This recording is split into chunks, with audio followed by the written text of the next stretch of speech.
Hello everyone. We have already started the chapter stability of slopes. So in the last lectures, we discussed about what are the various types of slopes, what are the causes of slope failures and types of slope failures. So today we shall begin with some new topic, that is a factor of safety. So in any slope stability problems, shear strength is the governing factor for stability. Shear strength is very important parameters, right? Which is as I told you in the previous lectures, it is the inbuilt properties of the materials, slope materials, right? So hence the mobilized or developed shear strength is also important. See, mobilized or developed shear strength is also called a shear stress. So shear stress is going to be caused by different means, which we have discussed in the last lectures. What are the causes of slope failures, right?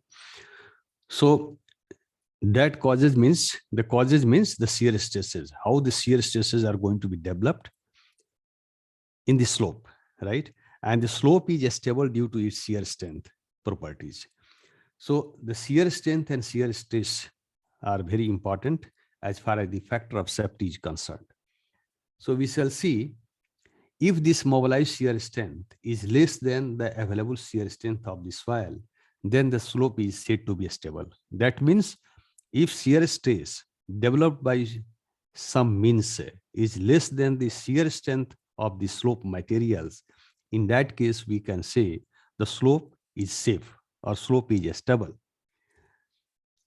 So we can define the factor of safety as the ratio of the shear strength to the shear stress. So we can write this equation in this form: factor of safety is equal to shear strength by shear stress. So the Moore Coulomb equation, as we know, shear strength is equal to C plus sigma tan phi. C is the cohesion, sigma is the normal stress, phi is the angle of shearing resistance. So next we can see further these equations we can write factor of safety with Fs is nothing but factor of safety with respect to cohesion. So Fs we can write C plus sigma tan phi by shear stress. Further, this equation can also be written as factor of safety with respect to shear strength is equal to C by tau plus sigma tan phi by tau.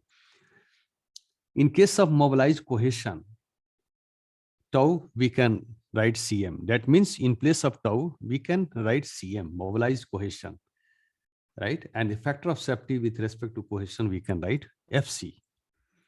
In case of mobilized angle of shearing resistance, see, whenever we talk about mobilized means the shear stress, which is going to be developed in the slope, right? So in case of mobilized angle of shearing resistance, tau, we can write sigma tan phi m, mobilized angle of shearing resistance, phi m. And the factor of safety with respect to angle of shearing resistance, we can write F phi. So equation 1, we can write in this form. See, in place of tau, we are going to write Cm. Here also we are going to write the phi m. So further, we should know that factor of safety with respect to cohesion is equal to C by Cm.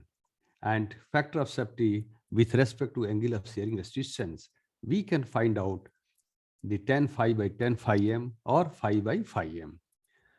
So what we can write from this equation 2, the factor of safety with respect to shear strength is equal to factor of safety with respect to cohesion plus factor of safety with respect to angle of shearing resistance. So suppose the soil is cohesionless. In that case, C will be 0. So what we can write, Fs will be equal to F phi. And if the soil is cohesive, so phi will be 0. So in that case, Fs we can write Fc, right?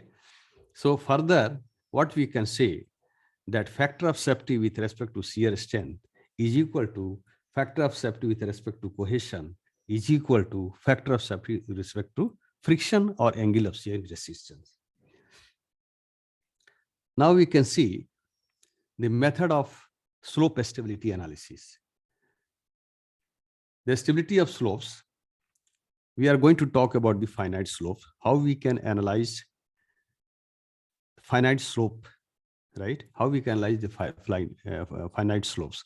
That means the stability of finite slope can be investigated by a number of methods. Many methods are there by which we can analyze the slope stability. See, here I would like to tell you that these methods, the methods of slope stability analysis, on this method only the softwares have been developed. And what is the purpose of these methods? To find out the factor of safety, right? So various methods are there. For example, steady circle method, Kalman's method of planar failure surface, Bishop method, friction circle methods. So we shall discuss all the methods one by one. And these methods of slope stability analysis is adopted for the finite slope, right? And one important things I would like to say here, that whenever see all the softwares have been developed based on the different methods of slope stability analysis. Some methods have been developed based on the steady circle method. Some has been developed on the Kalman's methods likewise, right? So what we are going to do, we are going to use these softwares to find out the factor of safety, right? And those softwares are based on these methodologies, right? These methodologies. So ultimately, what we have to do while using these softwares, we have to use the various input parameters in these softwares. For example, we can put the cohesion, angle of shearing resistance, density of slope materials, height of slope, angle of slope, and others, depending upon our requirements. So once you are going to use the different input parameters in the softwares, we can find out the factor of safety. So based on the factor of safety only, we can say whether our slope is stable or unstable, right? So let us discuss one by one about these methods, how the methods are used for the slope stability analysis. So the first method is Swedish circle method. This method was developed by Swedish engineers. They assumes that the surface of sliding is an arc of a circle. That means we should remember that we are talking about the finite slope, and the circular, see, the surface of sliding arc of a circle means circular failure. It is not a planar failure. The Swedish circle method is based on the circular failures. So these two cases are there in these methods. Swedish circle method can be used for the two types of analysis. The first one is analysis of purely cohesive soil, right? So here you can see phi u is equal to 0. What do you mean by phi u? Phi u is nothing but it is the undrained angle of shearing resistance, that whenever you are going to collect the soil sample, clay soil sample, and using the triaxial shear test, right, we can find out the value of phi u, right? So phi u will be 0 for the cohesive soil, for pure clay or pure cohesive soil, and using the undrained test. Undrained test means unconsolidated undrained test, right? So phi u is 0. This is a total stress analysis. Whenever you talk about the total stress analysis, that means UU test, unconsolidated undrained test or undrained test, right? So total stress analysis is applied to the case of newly built embankment or newly cut slope in fully saturated clay soil. So this method we can use. This method is based on the total stress analysis. Swedish circle method, the first method. The second method we can say the analysis of soil possessing both properties, cohesion and friction, C and phi, right? So this method is called a method of slices and or Frobenius method. So as for the syllabus, we are going to talk here only about the method of slices, not about the first, how we can go for the slope stability analysis for the first case. We are going to talk about the second case, right?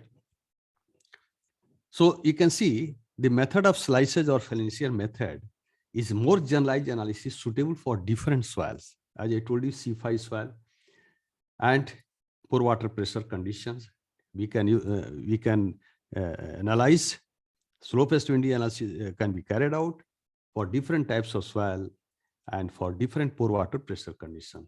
And it is quite often referred as a effective stress analysis. That means if whenever you talk about the effective stress analysis, in that case, we can go for CU test or UCD test. That means the total stress minus the pore water pressure is the effective stress that we have discussed in the earlier lectures. So now we are going to talk about the C5 analysis, that is the method of slices. So what is written here? In order to test the stability of slope of C5 soil, trial slip circle is drawn. This is the dotted circle is the trial slip circle. This is the slope, right? This is the slope height, the surface of the slope. And the material above the assumed slip surface, this is the dotted line, the assumed slip surface, which is the circular, right? So Swedish circle method is used for the circular failures, not for the planar failures. So what we are going to do here, the material above the assumed slip surface is divided into a convenient number of vertical strips or slices. See, the name itself is clear, a method of slices. We are going to divide this materials, right? The slope materials, which is above the slips, the trial slip circle. This is a trial slip circle. So above the trial slip circles, you can see that how many slices are there. The 1, 2, 3, 4, 5, 6, 7, 8, 9, 10, 11, right? So these are called as slices. These are called as the 1, 2, 3, 4. These are called slices. And you can see below the ground surface, the different layers are there, firm layers, the soft layers, and the again firm layers, right? And we are going to consider the width of the slice is B, right? So you can see here, the analysis of stability in such a situation is carried out by the method of slices. And it was first developed by the Farinius, right? And which is called a Swedish circle method. So now we can see the forces between the slices. Actually, as I told you, this is the slope surface, right? AB is the slope surface, and the slip surface, the circular failure surface, you can see. This is the circular failure surface. So what we have done here, we have divided this the materials above the slip surface in different slices. The 1, 2, 3, 4, 5, 6, 7, 8, right? And here we have taken 1 point O. From O, the radius of the circle is R, right? And which is inclined at angle delta. So here it is written there, the slice is assumed to act independently. All the slices are going to work independently, right? The forces between each slice are neglected. That is the meaning. That means the force in between the two slices are neglected. We are not going to consider the forces. So, and we are the width of the slice, we can see. Any slice we can take, the width of the slice is B, and thickness of the slice is unit 1, we can say.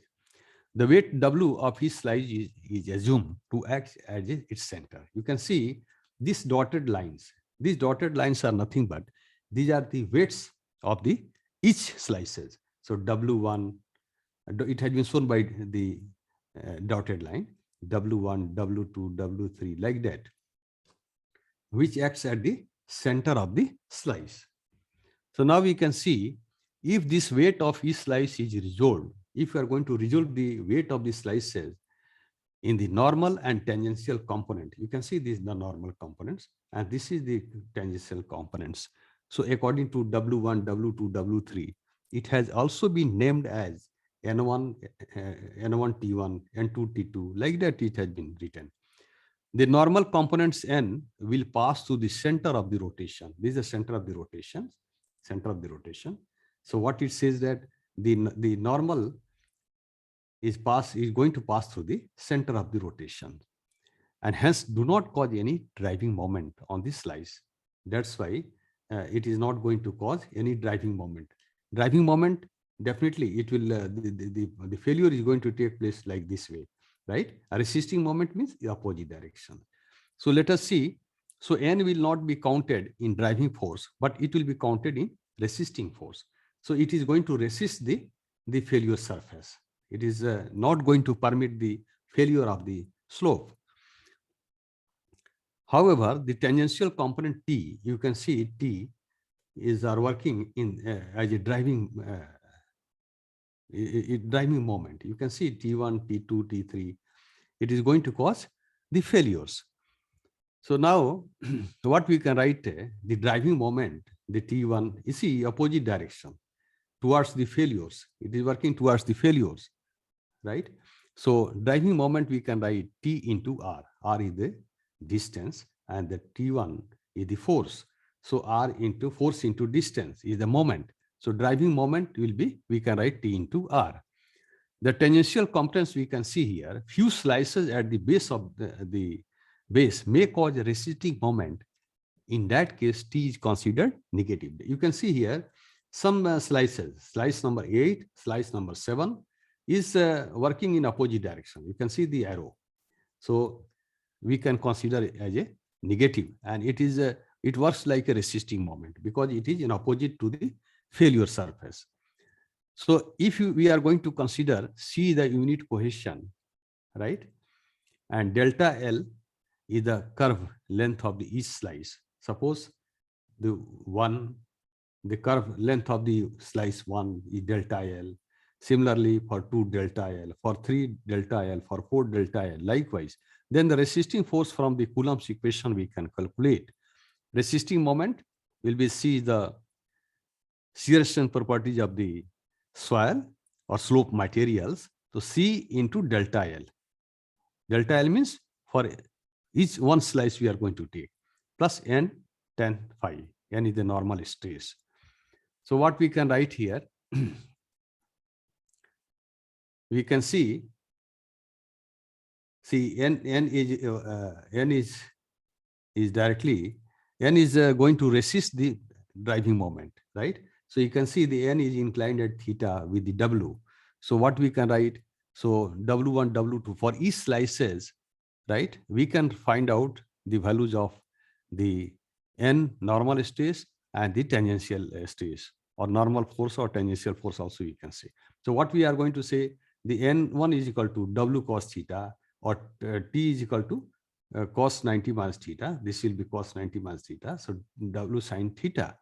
So N1, N2, N3, N4, like that, we shall calculate for each slices, right? Which weights are W1, W2, W3, like that. So further driving moment, we can write, because number of the tangential forces, stresses, you can say T1, T2, T3 is there. So R is the distance. So the driving moment is equal to R into sigma T. The resisting moment, we can write R into C. Sigma delta L means the number of the slices, which is here, it has been shown 8, and then this one maybe 9. So C into sigma delta L plus tan phi sigma N, normal stress, N1, N2, N3. Here, the sigma delta L means this is the length of the arc of the one slices. So sigma T is written as algebraic sum of all the tangential component, and sigma N is the sum of all normal components. So now we can see here. So sigma delta L, that means the length of this curve AB, right? Or the circular failure curve, you can see here AB. We can write in the form of L arc 2 pi r delta 360, right? Delta is the angle between the two radius, right? So we can also write the sigma delta L in the form of a 2 pi r delta by 360. So factor of safety is the resisting moment by driving moment. So we can write this equation in this form. So what we can do here, a number of trial strip circles are chosen and a factor of safety of each is computed. The circle giving the minimum factor of safety is the critical circle. So now what we can do, in order to find the sigma n and sigma t, what we can do, n curves and t curves. See, this is the n curves and t curves we can draw, because you know n1, n2, n3, you can draw a horizontal line, and you know the values of n1, right? n2, n3, n4. So we can plot ordinate, we can draw here vertical lines, and then we can join the points with a smooth curve. So this curve we can get for the sigma n, and this curve we can get for the sigma t. So n curves and t curves are drawn by making the ordinates of, as I told you, the n1, n2, n3, t1, t2, t3 values are known. We have seen in the previous slides in the tabular forms. By making the ordinates of this diagram equal to n and t values for different strips and joining them by a smooth curves. Okay.